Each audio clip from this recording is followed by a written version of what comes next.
Em uma live do Análises Renais sobre a geração Z, o Renan Santos falou o novo rumo que o MBL e a missão têm que tomar na política.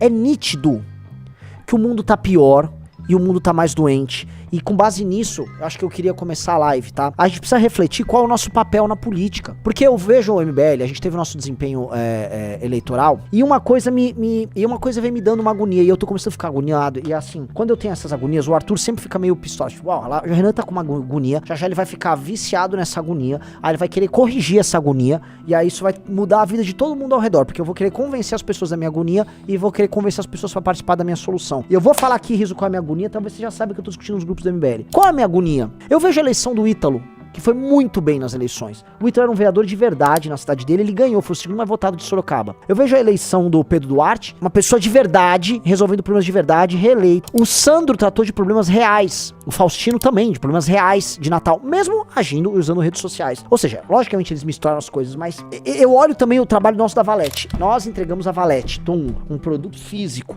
Eu vejo como as pessoas gostam da Valete, como as pessoas vêm falando, Renan, eu reaprendi o hábito de ler através da Valete. Tô lendo... Tá, aí eu olho isso, aí eu falo, me parece que tem um caminho aqui. Mesmo nas lives, eu vou falar aqui do YouTube, que o YouTube também é uma rede social. Veja, o YouTube é uma rede social que ela é uma rede social de alta retenção e que você também vai ter avatares dos mais diversos. O YouTube não tá imune a isso. Mas, diferente das outras redes, ela te permite ser autêntico. E aí tem a outra experiência nossa que funcionou, que são as lives aqui. E por que a minha live e a do Arthur funcionam? Por que você acha que funcionam, Riso? Porque vocês são autênticos. Exatamente.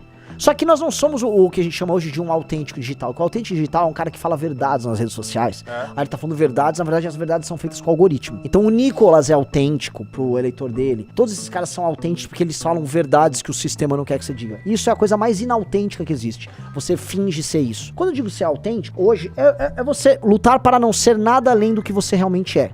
O que eu tô falando aqui é o que eu escutei num podcast, é o que eu fiquei me indagando, é o que tá me doendo, é o que eu fico pensando, e é o que eu jogo pra gente. E aí, o que a gente vai fazer? Porque me parece que é inviável a gente continuar pensando as coisas em termos de redes sociais, política feita em termos de redes sociais, porque nessa lógica, a gente vai se tornar um personagem tão fictício, que uma hora vai bater num limite. Por exemplo, o Pavanato, que ganhou, foi o mais votado aqui em São Paulo. O Pavanato é um sujeito que não tinha talento nenhum quando ele tava no MBL. E ele só funcionou porque o avatar que ele criou, que é uma imitação de várias técnicas do MBL, ele foi enquadrado dentro da lógica do bolsonarismo. E aí, basta você, sei lá, ele andou, acho que uma placa do Bolsonaro, para as pessoas falarem bem do Bolsonaro ou mal do Bolsonaro, ele defendeu o Bolsonaro. Ou seja, ele virou um avatarzinho de um mini bolsonarista, ele é um mini Nicolas. Eu sei que o Pavanato acha do Bolsonaro. Como toda pessoa que saiu do MBL, ele achou o Bolsonaro um bosta. Mas o avatar digital tem que se encaixar isso. No MBL, as pessoas não vão seguir esse caminho. Nós não podemos seguir esse caminho, porque é muita mentira. Só que, eis o problema da minha leitura.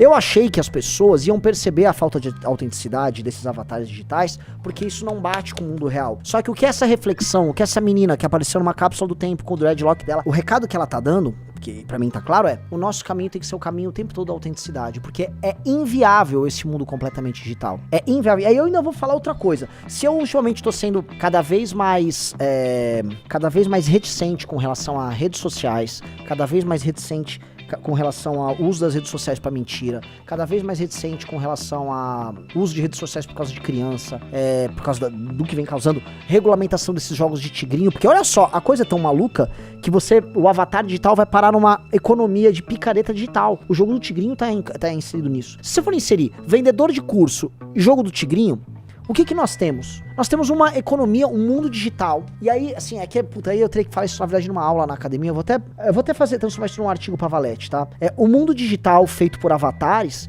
engolindo o mundo real. E tem um autor francês, que é o Guy Debord, que ele falava um pouco sobre isso, né? A sociedade do espetáculo.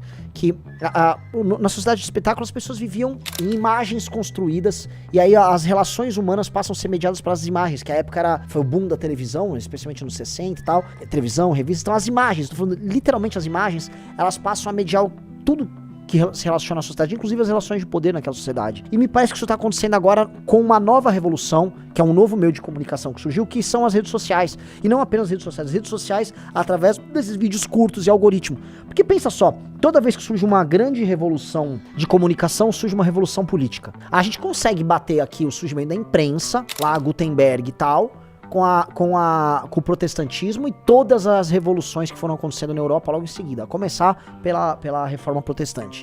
Mesma coisa acontece com o rádio. Cara, você consegue marcar fascismo, nazismo com rádio. Os pequenos sistemas de imprensa, um pouco antes da revolução do rádio, foram responsáveis pela difusão dos conteúdos comunistas, e em grande parte da revolução comunista que teve na União Soviética, na Rússia, então, virou União Soviética. O Trotsky era um jornalista, era como se fosse um blogueiro, a revolução russa foi feita por blogueiros. Isso pra gente não duvidar dos nossos coleguinhas dos comunistas de internet, que, no fundo, eles estão fazendo o que os outros faziam. O Trotsky era um blogueiro comunista à época, conclamando as massas pra sublevar, enfim, se sublevar, blá blá blá. Há uma revolução que foi feita pelo rádio durante o movimento fascista e tal, e isso precisa ser marcado porque o Hitler, tá, me corrijam aí, o Hitler, ele teve uma política estatal, não sei se foi de subsídios ou de dar rádio pras pessoas. As pessoas ouviam música, acompanhavam notícias, mas não sei se às 16, 17 ou 18 horas, quase todos os dias, tinha um pronunciamento do Führer. É igual a revolução que nós estamos vivendo hoje. Nós tivemos a revolução da TV, por exemplo, a revolução da TV teve a criação no universo evangélico dos televangelistas. Os televangelistas que, a gente vê, Silas Malafaia, Edir Macedo, são os evangelizadores através das TVs e tal. Os televangelistas foram um fenômeno, tá? E ainda são um fenômeno, mas eles são um fenômeno circunscrito ao universo da televisão. Não é à toa que a Record tem televisão. Tá, que tem uma concessão de televisão. E o que é a última revolução? A política e um novo radicalismo e as transformações geradas pelo mundo digital. Só que é uma revolução muito mais profunda, porque as pessoas saíram do papel meramente passivo, né? Ou seja, quando você lia um livro que saiu de uma prensa criada pelo Gutenberg, a um texto feito por, um mimeógrafo que os comunistas usavam, depois por um programa de rádio do Adolf, depois por um televangelista, um político tipo Kennedy nos Estados Unidos nos anos 60, ou Collor nas eleições dos anos 80, tudo isso, você era um espectador passivo. Agora não, você é um agente ativo e você quer participar daquilo. E você começa a se comportar como um personagem. Porque não dá pra falar que o Adolf, que o Fernando Collor, que o Kennedy, que esses caras eram totalmente genuínos. Não, eles interpretavam personagens. Só que hoje, todos nós interpretamos personagens. E o problema das redes sociais é que tá todo mundo interpretando personagem o tempo todo, a ponto de você não saber mais quem é quem. E aí eu vou falar, sabe quem é o mais autêntico nesse jogo? É o político do Centrão. Que ele tá fazendo a única coisa que interessa a ele, que é roubar. Ele rouba. E isso faz com que ele não precise ser uma figura de rede social. Ele apenas tá lá pra roubar, comprar as pessoas, faz uma dança aqui, finge um negócio aqui a colar, e depois ele é mais genuíno e autêntico do que todas essas personalidades virtuais. E por que isso tá me incomodando? Porque, em grande medida, as pessoas, e a esquerda, todo mundo chama o MBL de movimento digital. E caralho! Isso é horrível, isso é muito, muito, muito, muito ruim. Eu não quero ser isso, cara. Eu não acho que ninguém nosso tem que ser isso. Porque se a gente ficar preso sendo um avatar virtual, nós vamos ser muito vazios. Gostou dessa análise? Assista o Análises Renais de segunda a sexta no canal do MBL Live TV, às 15 horas. Para mais cortes como esse, se inscreva no Pela Missão.